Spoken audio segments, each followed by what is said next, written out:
So we are in lesson 4. Lesson 4 looks like that. And coincidentally says lesson 4 on it. Lesson 4. All right, who remembers kind of where we stopped off, where we ended off last time? Page 4, number 35. Okay, that's very exact. We are exactly on page 4, number 35. Thank you for putting a mark right there. Oh my word. That means don't go before that. Don't start over. We're on page 4, number 35. Period. So we have, as we recap, does everyone have one? I'm on it.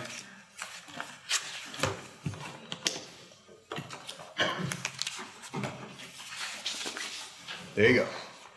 Does everyone else have one, or does anyone need one? When I imperfectly vacuumed, I saw quite a few still here, which is good. That way it's here, so you don't forget. So on page 2, we've seen a few things. We have seen, we did a little math. Daniel and I were talking a little bit about math. He seems to think he knows how many sand is on Huntington Beach, so that's good. We did a little math. We know approximately, again, it's sort of unrecorded, but it's sort of tradition. Historically, about 50 million of our Anabaptist forefathers were killed over about 1,200 years. I found a website that is how many days from this date to this date. So I put in the dates. And it's about 428,000 days. So if you divide that out, some quick math at the bottom of page 2 is 114 of our brethren killed per day. It's a lot. It's a lot of people. Again, think of disasters. Think of things that happen where there's an accident or heaven forbid, a shooting or some sort of incident. 114 people killed is definitely news. But as we talked about, it happened on Monday, and then it would happen again on Tuesday, and happen again on Wednesday. If you average it out, it's about 114 per day. That's quite a bit. Again, kind of hard to fathom that number, that each day is that many. But that's actually what happens. So at the top of page 3, we talked about a turning point happening in the year 312. One that it is historically considered as the beginning of sort of the flexed muscle of the Catholic Church. Now, look, we're not here to dog anybody. We're not here to, make fun of religions or anything like that. We're simply going through the history, okay? And as we've talked about, it's so important to know the authentic, to know the not authentic. We talk about this. We talk about the people in banking oftentimes are shown counterfeits to see what the real dollar bill looks like or the real $5 bill looks like. There are marks. There are things that, you've seen people, if you ever, I'd like to be your friend, if you're handing someone a $100 bill, and you're handing a cashier a $100 bill, what do? They go like this, right? They look because there's something in there that makes that 100 bill authentic as opposed to someone who just made a Xerox of a $100 bill, okay? So they hold it up, they see, okay, yep, this is legit. Well, that's what God does with all of the churches. He holds them up, okay, well, that's one of mine. My spirit is there. And so that makes it unique. So we're not dogging the Catholics. We're simply going through history. They kind of are the longest tenure. And so I just trying to be sensitive to, we're not making fun of a faith. We're just sort of pointing out the history and come to your own conclusions. But as we're going to see, the Catholic Church did a lot of this murdering in the name of God. And so in number 17 there at the top of page 3, it says the turning point occurs in 312 AD, one that is historically considered as the beginning of this sort of flexed muscle. In that year, Constantine the Great, he was the ruler of Rome. He's about to embark on a critical battle against the rebel leader Maxentius. And so we know this story from last week. He goes up against Maxentius, who's a kind of a rebel leader going up against Constantine. And on the way, at some point, Constantine has this vision. Says he has a vision. He has a vision of a flaming cross that lit up the heavens above the sun, and it says, "In this you shall conquer." And there's different variations of that, but really from Eusebius, who's a known historian, says, "In this you will conquer." And so when he brings his forces about, he's got a whole different vibe. At this point, I think he was fighting for a whole other cause. He somehow in that moment turned the cause from Rome to what he thought was Christ. And so, look, this is a turning point that every one of us has had in our lives. This turning point is instrumental in looking at the beginning of these other religions. Now, Constantine had the opportunity at that point to say, okay, clearly Christ is working here. What is his plan? What is he doing? What does he want? Where is he in the earth? He could have easily looked for one of the New Testament churches. And I think in his mind, he was doing it. That's why he calls together all these different religions. So we did also talk about that instead of typically victorious leaders, Roman leaders would go and offer homage or thanks to the false gods. And in this case, he decided not to do that. And so he also tore down all of the statues and any markers that had to do with this rebel leader and renamed them for himself. He became the liberator of the Roman government. Yay! And he was going to sort of, in essence, force Christ onto the Roman Empire. Okay.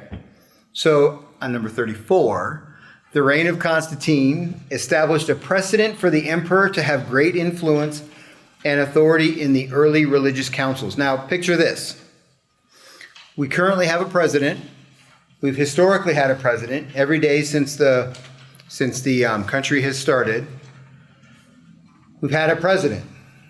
Now, what if that president was also the nation's religious leader? What if that president, the one in charge, was in charge of worship, how we worshiped, what we worshiped? What if he kind of ruled from the White House what it is that he wanted us to say and think and do when it comes to our religious service? That's what we see Constantine sort of dabbling in here. Because now he's got a different cause. He's not just ruling the nation of Rome. He's now presenting himself as the religious leader, the spiritual leader of Rome.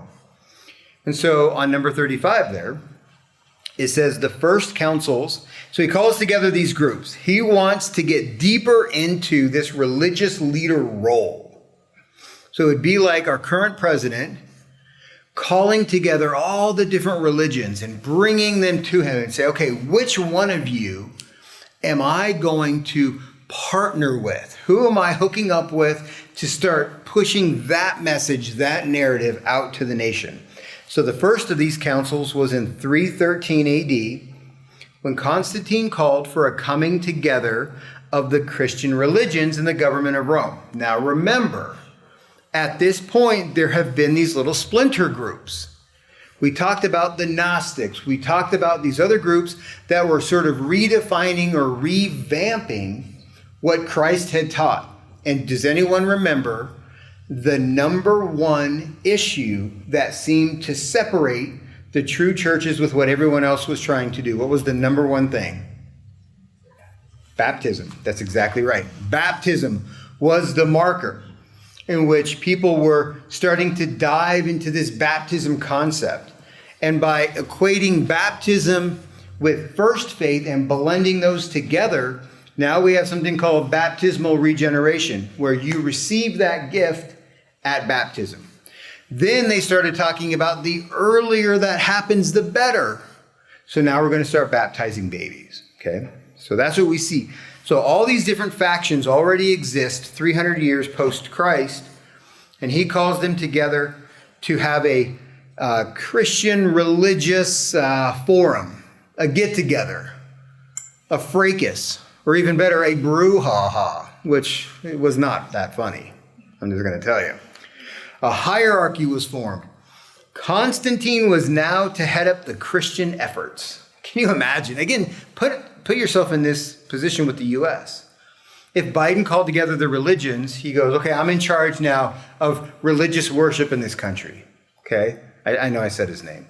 But if the current president brought everyone together and said, I'm going to pick one of you, and what we do is based on your influence with me and my influence with you. Constantine disliked the risks to societal stability that religious disputes and controversies brought with them, preferring to establish an orthodoxy. I'm in charge. I run Rome. We're going to pick something. That's going to be the law of the land. His influence over these religious councils was to enforce doctrine, root out heresy, and uphold that sort of unity amongst all of the different groups. Okay? He put himself in that position. Remember, he comes back from this battle calling himself the liberator. I'm the liberator. And he was telling all the other people who tried to revolt against him, he told them, you're fired. All right? He said, you're fired. Okay? Just like that. He's like, that's it. I'm the liberator. Whatever happened to that guy? I don't know. Anyways, he's the liberator. And he's going to free Rome of all the fighting and nonsensical religious battles. And he's going to pick a side. He's going to pick one way and have it come from his throne in Rome. So his influence over these religious councils was to enforce doctrine and root out heresy and create unity. He was also influenced how to determine proper worship, doctrines, and dogma. So, just like any good politician, very few politicians stand on their own morals. Every politician has, right? They've all got these whispers. How are half of the people in the House of Representatives at 170 grand a year, how are half of them multimillionaires? How is that possible? How's that possible? Okay? So that's what we see. Lobbyists, influence, people whispering in their ears, trying to persuade them in one direction. He was no different. So he influenced it, but was influenced by it. So this hierarchy was the definite beginning of a development which finally resulted in what is known as, we're going to blend these together. Your differences over here, they're not that big a deal. Like, you guys have mostly common ground. Let's just blend you together. And you guys blend together. We're mixing it together. Do you remember our example from last week? Brocklet cake. Brocklet cake.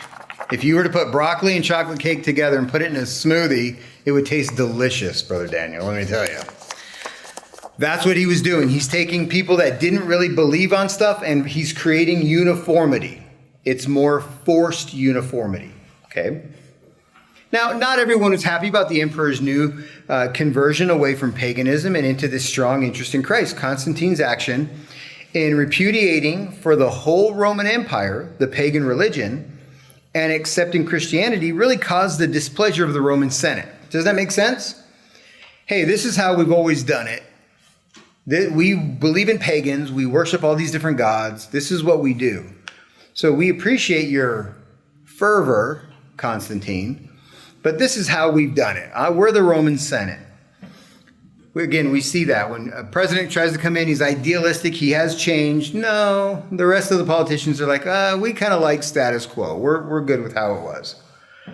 As a result, there came to be two capital cities. Verse 43, number 43, they opposed his course. Their opposition finally resulted in the removal of the seat of empire from Rome to Byzantium, an old city rebuilt and named, this guy's got an ego problem.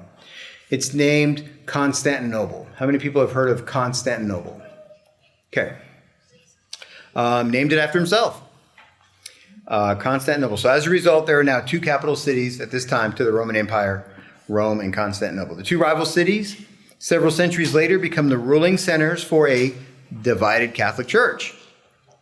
So now the Catholic Church is going to split into two different parts because there's two different capital cities, two different ways of thinking, two different, one is in Turkey, one is in Italy.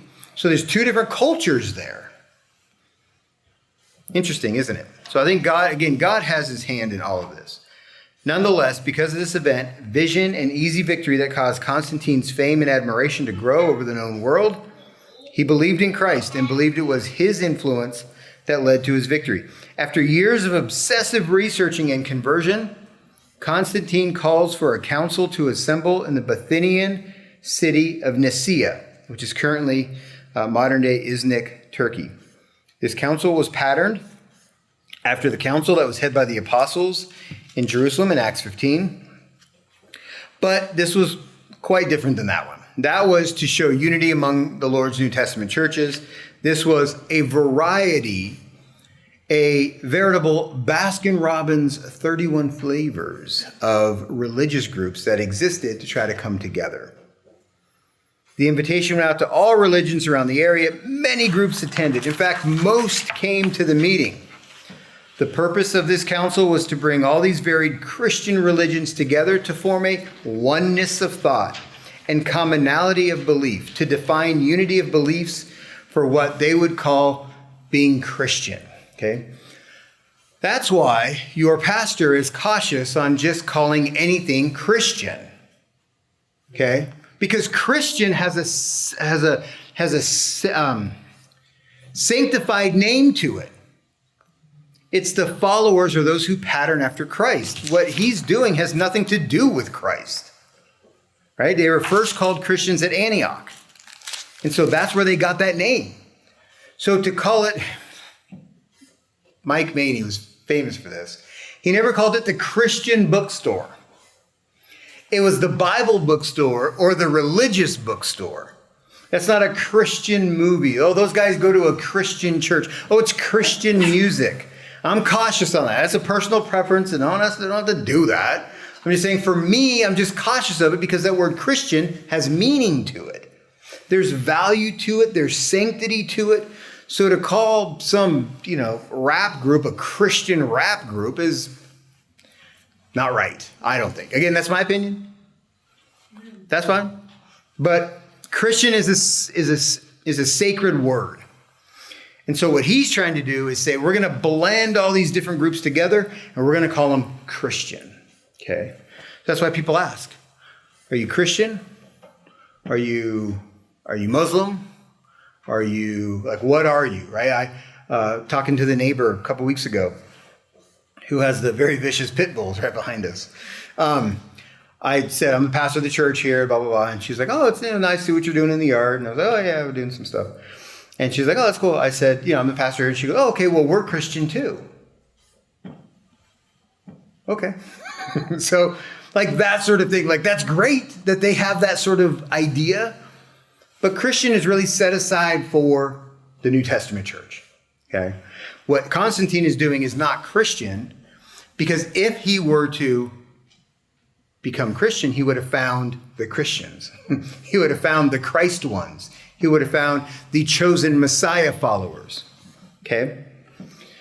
So to define the unity of beliefs for the whole of Christendom. So it was to discuss. So here's the agenda, right? How many people have been to meetings where there's an agenda? Hey, we've got the agenda. Here's what we're going to cover. Okay, here's what we're going to cover. We're going to cover the organizational structure of the church. Check. Already done. Okay.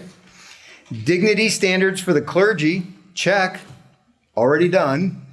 Reconciliation of the lapsed sinners who were failing. Done. Establishing norms for public repentance, the practice of prayer, the deity of Christ, his relationship to the Father, the establishment and date of the Easter holiday. And here's the big one. What do we do with the people who go against this new plan? What are we going to do with them? That's scary. The dealing with the heretics who are not in attendance, and discussion about when and if rebaptism was necessary or required. Because guess who was not there? Have this group of religious groups, this calling together of religious groups. Guess who wasn't there? The Christians, ironically enough. The Christians were not there. And so he viewed anyone not attending as being insubordinate, being heretical.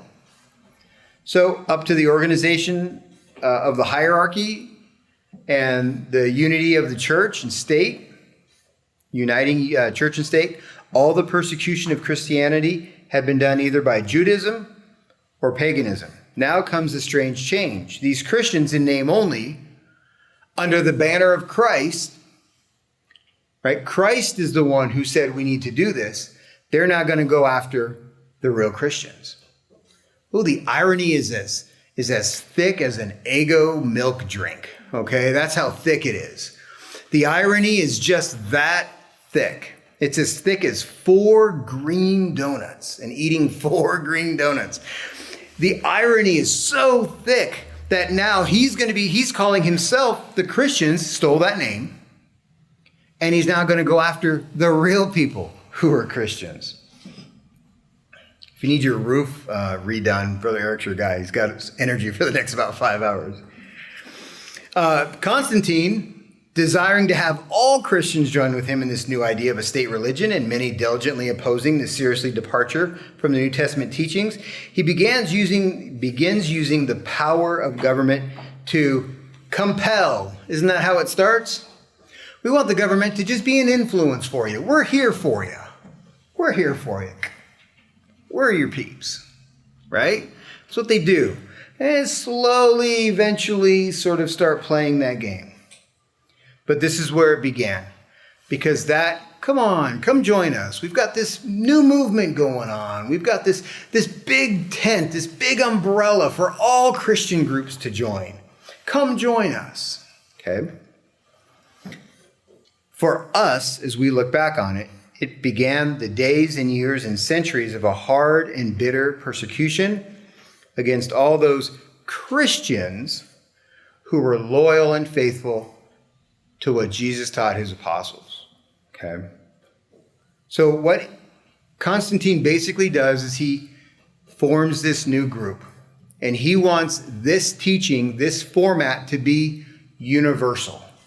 He wants it to be where it's all encompassing. I know we've had our differences, but let's come together for the sake of Christendom. Okay? Universal, the word Catholic, is simply the word universal.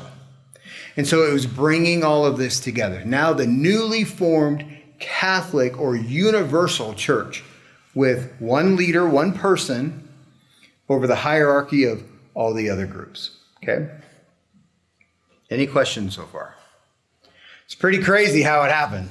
It's pretty crazy. But that's what we see in history. It was concluded that this new mixture of beliefs and commonality of doctrine needed more meetings and governmental oversight, which how can you go wrong with governmental oversight? So it was agreed upon that more councils would be held to advance the cause.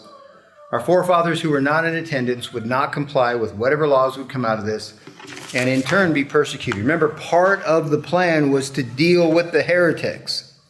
How do we deal with the people who weren't here? How do we deal with the people who don't comply? Okay? More government oversight, more laws, more logistics, all of that coming about. Okay. Remember, this is only the 4th century, not long after the establishment of the Lord's New Testament church with his disciples during his ministry on earth. His hierarchy, organized under the leadership of Constantine, rapidly developed into what is now known as the Catholic Church.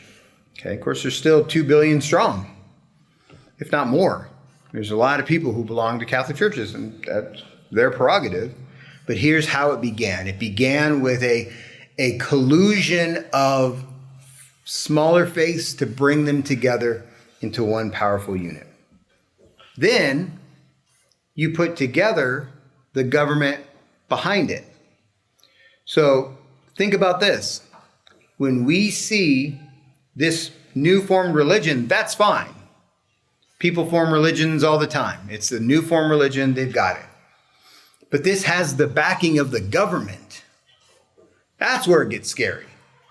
We don't have any power to go out and enforce issues or laws or people who don't want to comply. No, we can't. We don't have anything. If we had the Rialto government behind us who was going to force people to start coming to church or start forcing people to believe what we believe, that's a whole different ballgame, okay? And that's what we see. Okay, who wants to take 60 through 66 in their reading, please? 60 through 66.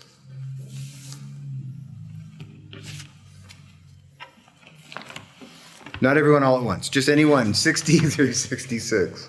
This newly developing religious group joined to a temporal government, no longer simply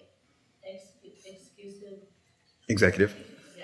Can't read. Executive to carry out complicated laws of the New Testament began to be Legislative. Mm-hmm. Yeah, legislative, amending or annulling old or enacting new ones, utterly known to the New Testament. Okay, stop right there. So now this religious group has partnered with a government. So the religious group, new religious group, government with weapons and military and backing and money and power, right? Largest government of the known world. You put those together, and it's not that we're just a group that changes how we believe. It's now we're changing law. So we're changing law based on this new religion. So it's not just a new church group that's forming. It's a new church that's forming and developing with the power of government behind it. Again, something that's foreign to us, but this is actually pretty commonplace around the world.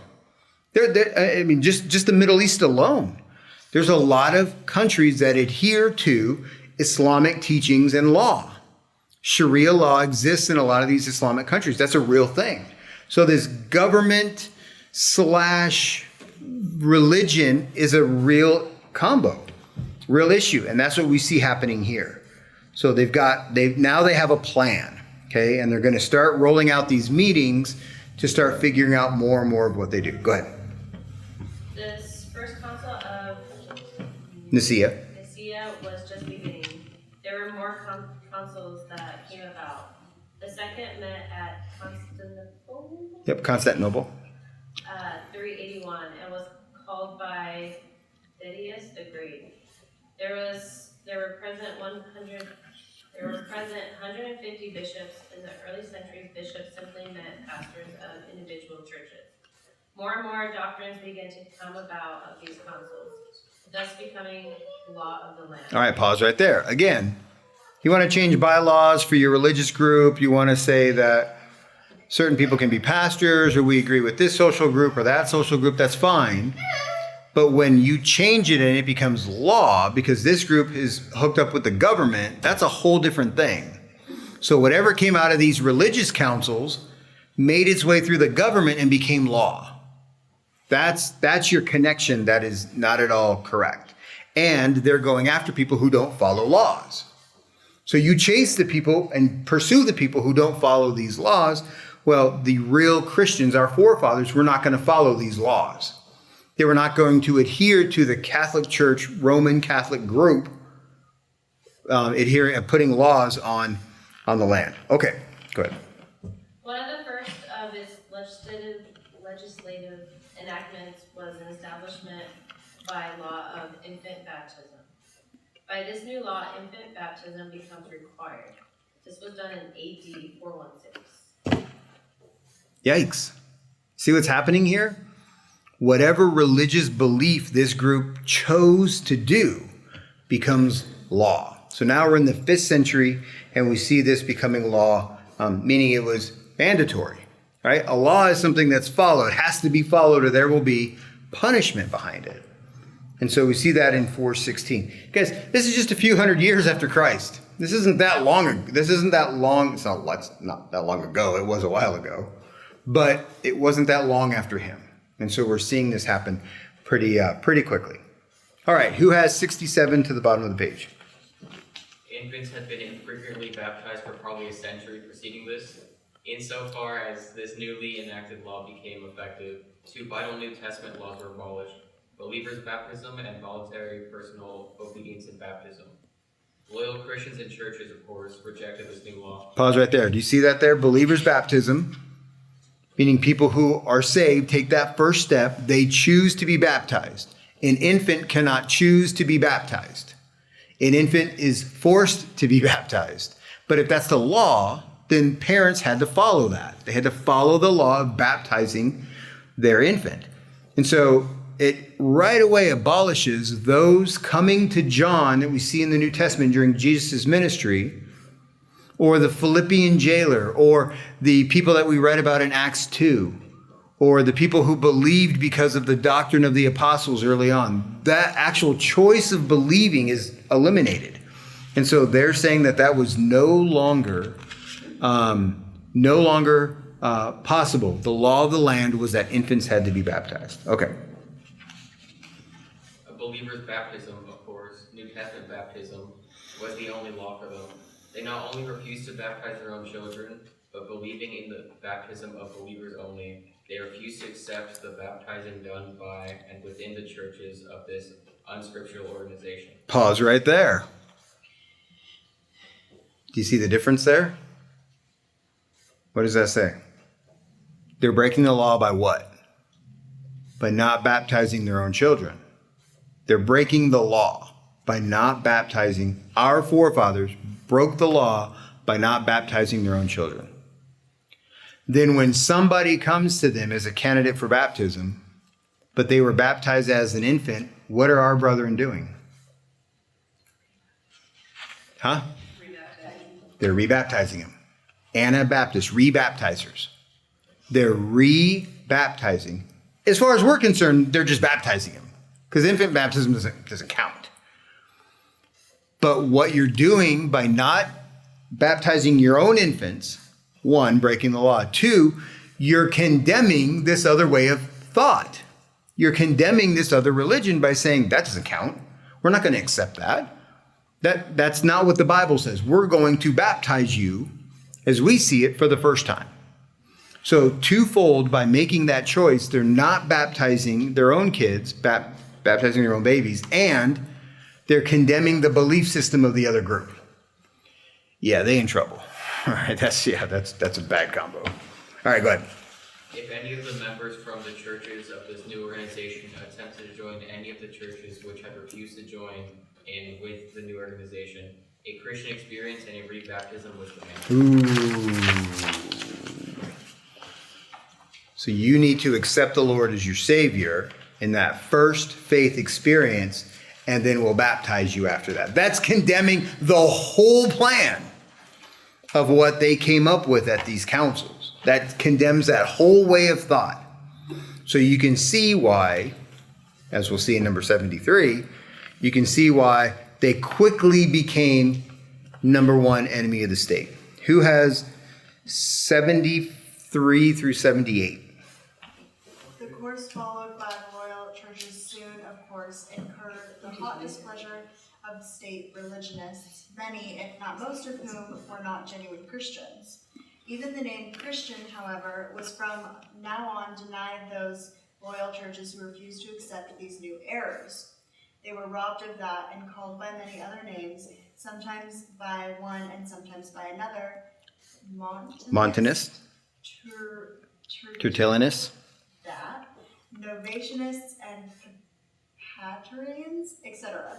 Some were called out based on their practice of rebaptizing. Those who were baptized in infancy were referred to as Anabaptists, rebaptizers. AD 426, just 10 years after the legal establishment of infant baptism, the awful period known as the Dark Ages began. Do I keep going? Just read 78. Okay. What a period, how awfully black and bloody. Okay. So again, you can see you can feel the anger building toward the people who are not only breaking the law, but condemning the thought pattern and religious beliefs of this other group. Now, this other group was not to be messed with because they had the government behind them. Our brethren, however, stood up for that and asked for an experience of first faith, first and foremost, and then to voluntarily choose to be baptized. That first infant baptism didn't count. They needed to be Anabaptists, re-baptized. That's why they were called the Anabaptists. Are there any questions on any of this so far? Okay, let's call it good for today. We'll continue with this next week, and we'll have lesson 5 hot off the press. Hot off the press.